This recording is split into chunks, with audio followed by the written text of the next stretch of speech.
my YouTube channel. So today I'm with my brother, two of my brothers and my sister. Saka Chiparo was farmers market. So yeah, this is what they are doing. Munofarire muko. Takanaka tiri kufara zvisingaiti. Zvinofara nichinyatsopona kuti muri kuita basa rakakura kudai, so mune mazi cabbage and a lot of customers ari kuuya.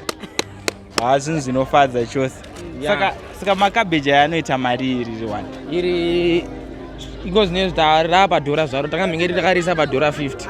Okay. But irapa dhora kuhodhesa tiri kuita ma 80 cents. Wow, this is good. So guys, this is very very affordable and yeah, aripo makabeji akawanda. So mukoma, ndoda kuti muudze vanhu out there kuti farming business yakamira sei.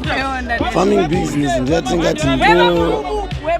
yatingati major source handiti inotipa income muZimbabwe mese handiti takatasa farming ndonyanyutipa mari stereki of which isusuka ndoyega takwanisa kurilana nayo hatisina chimwe chinhu chatokwanisa kunzoko hakuna tase hakuna mabasa hakuna zvinhu but chinhu chatotisi takanorimwa kebeji rediri handiti kana kurima mavheji even takarova kana ti large number handiti tokwanisa kuya muno mutopo vanhu vanobereka masingle units handiti woitawo mari kuitira kuti ninoonda kwano 20 cents aurokuwa asina basa anokwana kanokwanisa kwano kana 20% handiti indoona 25 iwono 20%. Zvoita kuti test tikwanisira sei kurarama. Saka farming ndege yatakwanisa dependa nayo. Yeah, ndizvo chaizvo sezvamuri kungonzwa, hanzi farming is the only way that we can depend on. Saka imimi semurimi kukanzi muri kuda help out there, kuna anyone ari kunzwa, nderupi rubatsiro rwamungadawo sevarimi kuimprove welfare yevarimi nelife yenyu?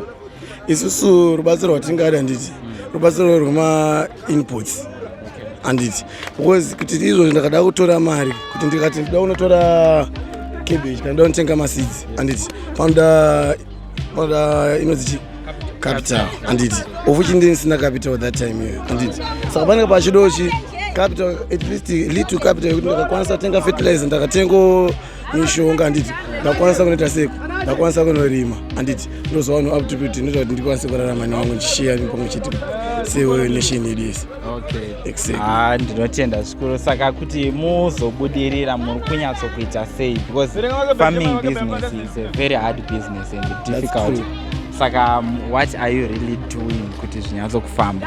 Haiko zvozvi chatinonyanyoita muno ndechekuti iko zvozvo ndakatengesa handiti kana iko zvotakuita majoining venture tane tumwe magroups atakafoma ekuti takabuda munomu handiti takana tine magroup atakagadzira kuti munhu ari kuda handiti ane capital kana asina akauya munomu takati amana ini ndine munda handiti uya anoti ndine capital handiti uya arapa kuti ndine chii ndine maseeds handiti tosangana pakati ane capital neane munda neane mari yekutenga maseeds tosanganisa pakati togadzira torima tokaita land preparation tapedza ta land preparation torima toisa mbeu yedu pasi toita ane capital achitengawo mishonga nekusporeya then tosvika pastage yatinine takwanisa kuya kumarket then tozokushare kana yava profit handiti tichicalculata kumashure kwesekuti imari dzipe dzatakaburitsa ndezvipi zvatakaita zvakaita kuti tikwanise kusvika pano. Hakuzowanikwo here vamwe vanhu vachiti inini ndakaprovida zvakawanda kudarika iwewe, saka iwewe hausi kufanira kuwana mari yakawanda seyandiri kuwana? Zvatinoita manje ndezvekuti tisati tatanga handiti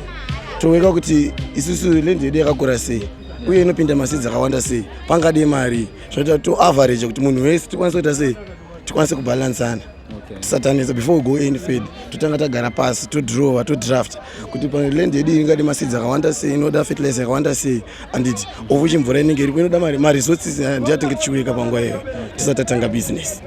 Exactly. Guys, you are hearing it. Unity is power. We need to collaborate. Ngatibatanei nevamwe vedu vese out there so that iwewe kana usina zvinokukwanira unotsvaga 1 or 2 people vanazvo then mobatana moenderera mberi nezvamuri kuita. Mukoma, ndinotenda zvikuru neinterview yamatipa access and ya ndikuona kuti business riri kufamba zvakanaka and mova nezuva rakanaka. Thank you.